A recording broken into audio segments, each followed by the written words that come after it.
Yo, good morning. It is Ash, and we are gonna discuss a bit of the Newcastle, how I'm feeling about what's going on. It's currently Saturday the 30th. We're playing Leeds later on today, but at Ellen Road. However, I'm gonna quickly go through some of the stuff on my thoughts of how this window's going, how it looks like it's gonna end, and I might have a bit of a crazy prediction, I guess. So the reason I've got this up, I've got a few of the clubs that are in our sort of same category. You can see up here, I can search at the top. Got the likes of Liverpool, Arsenal, sort of the area of the top teams that we're going to be competing against. Because I think, looking at our squad and how I think this window's going to end, it's looking like Liverpool's going to come back in for a bid around 130 million, which I still think is low, but I think it's good just to get him off. From all the problem it's caused. The reason why I say this is low, which doesn't sound low, is just because if you look at the prices of all the other players that have been sold for similar, you're talking like Verts, obviously what Baleba was quoted, like a lot of these players, like Caicedo, all these players have gone for 110 plus million. So you'd think he's like probably should go for a lot more than just 10, 15 million more than that. But it is what it is. I'll be happy to get him off the books there. And obviously, with all the problem that he's caused this window, which is a bit sad because I would love more than anything for him to have stayed because what he was building with the club was insane.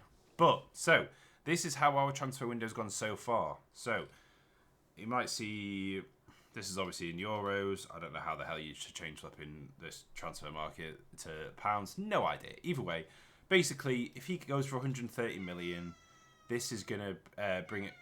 130 million euros is 130 million pounds is 150 million euros. So we'll be minus 50 million euros net spend this season, which is very, very good actually. That's very, very good. But we're also probably going to get the likes of maybe, hopefully, it's looking like Strand Larsen. That I keep on mentioning this because he's still not in the squad, and we went back in for an improved bid just before we ended up actually getting Nick Voltemade in. Which, by the way, guys, he is such a perfect player for our team. Imagine two 6'7" units in the box for corners. It's going to be insane. Like I said, he's a very, very good centre forward, how he plays. He's not just a typical massive player that you would think that's a target man, like Chris Wood, how we had him. He's not like that. He loves to have the ball into him, play off it. He likes to dribble. He likes to hold plays around him. He's got a great hold-up play. He's got a great shot on him. He's very, very versatile, and he's going to actually do wonders for the team. His stature makes people think he's just good for headers, but he's also good for headers, and he's also good off his feet. So, very unbelievable signing. Like I said a few weeks ago, he was one of my main targets, actually. So, I'm very happy that this got over the line. To be fair, I wanted this more than Seshko. I said that publicly before, so I'm actually very happy it's gone this way. Either way, so we could be getting, by the looks of things, Voltemade and Strand Larsen. So Strand Larsen, I think we did put a bid in for £60 million last time, which was about 75 million euros, something like that. Don't quote me exactly, but so we would be about a net spend of about 125 million euros this transfer window with the sale of Isak. That's very good because of the likes of qualifying for the Champions League. So my, I guess, sort of wild prediction with a squad like that, where we've strengthened all these players, just as you can see here, we 100% should be going to qualify for the Champions League this season at least. Obviously, we've dropped 5 points already. We're going to Elland Road without Anthony Gordon because he got a red card. We're probably going to have Vasula up front, which he did score in the last game against Liverpool. So we'll see how that goes. But I'm expecting us to win, but it's going to be a difficult game just with not having Gordon. Obviously, not still having a main striker up front. But Voltemade is literally a perfect player. His attitude's perfect. Everything about the way he is perfect. He's still not a finished striker. We need to remember that. Eddie Howe's going to have to work on him. If he gets Strand Larsen in, Strand Larsen can come in maybe even as a starter. Like I said, I'm very happy that they've not just given him the number 9. He's gonna have to work for it.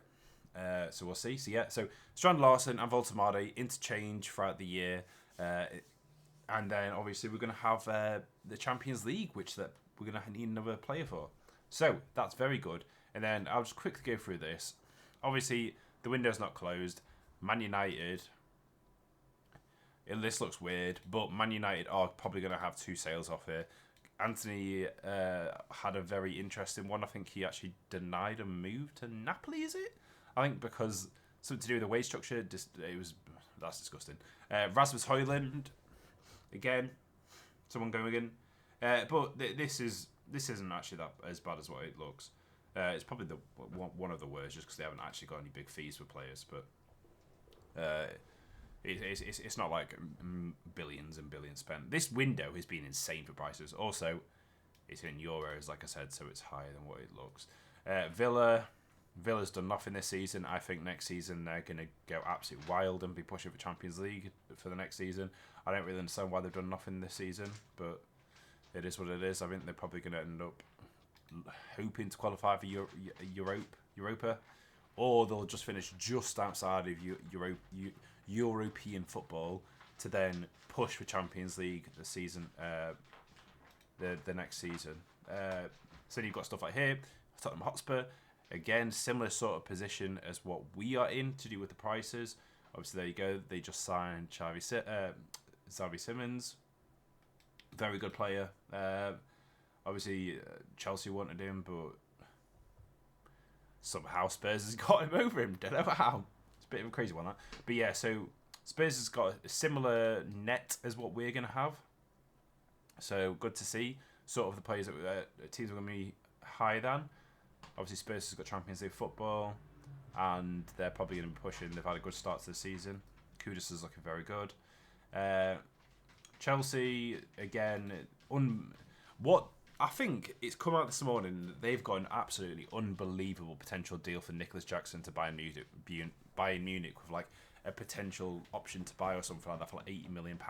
It's absolutely crazy, whatever the hell that flipping thing is. Don't know how the hell they've done that, but Chelsea just seems to always somehow spend a crap load of money and make a load of money.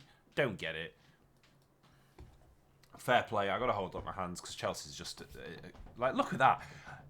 Flip it, nearly 50 arrivals and departures. That's crazy.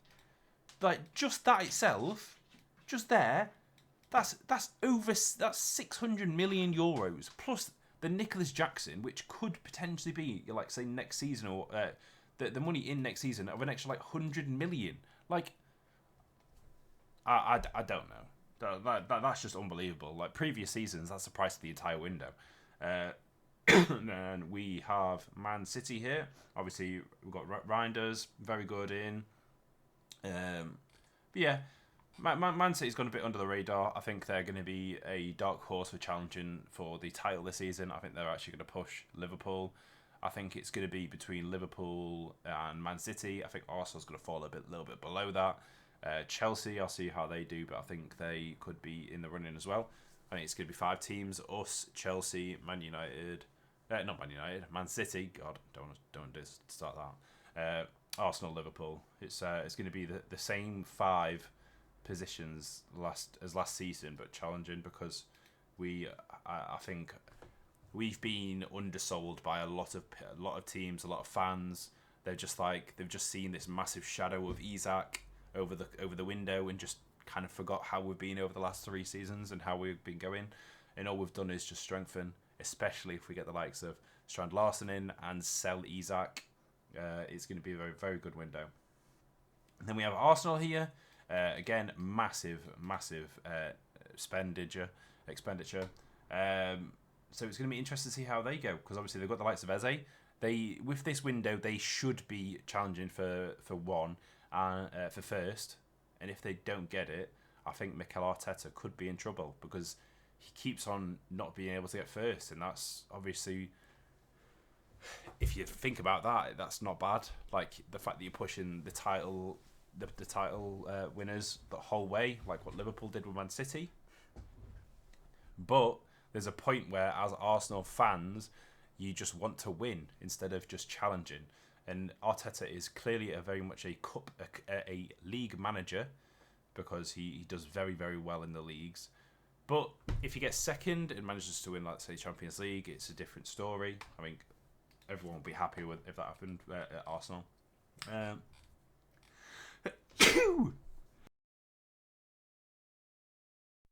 Sorry about that. God. But and then we have, like I said, Liverpool. Jesus, their transfer window has been insane. So I think this window has been absolutely amazing for Newcastle, to say the least, with the exception of the Isak situation, because that's just casted a whole shadow on the club because of him. Not because of the club, but because of how he's gone about it, which sucks, because you look to the likes of Eze, who I even played for Crystal Palace this season. He scored, I'm pretty sure, didn't he, in the first game? And obviously he's then got his move over to Arsenal. Imagine if Isak did that. Did pre-season, played, got us 6 points in those first 2 games that we could have won easily, and then we then sold him to Liverpool or something. That would have been a different story, and we would have applauded him as he left. And yeah, the memory of Isak that would have been left on us is completely different to how it is going to be now.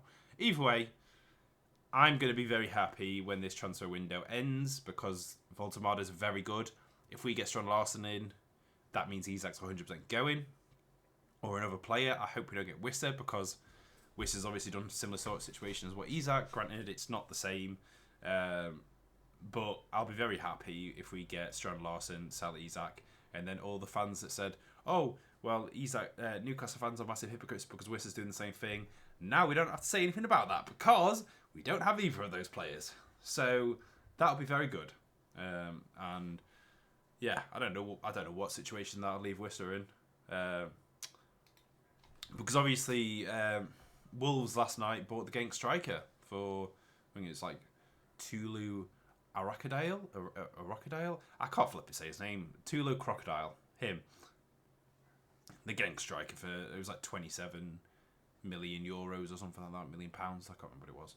But either way, that's good. And it means that it's looking like they've got a replacement in for Strand Larsen. So that would come across to me that we would probably be getting Strand Larsen in and not Visser.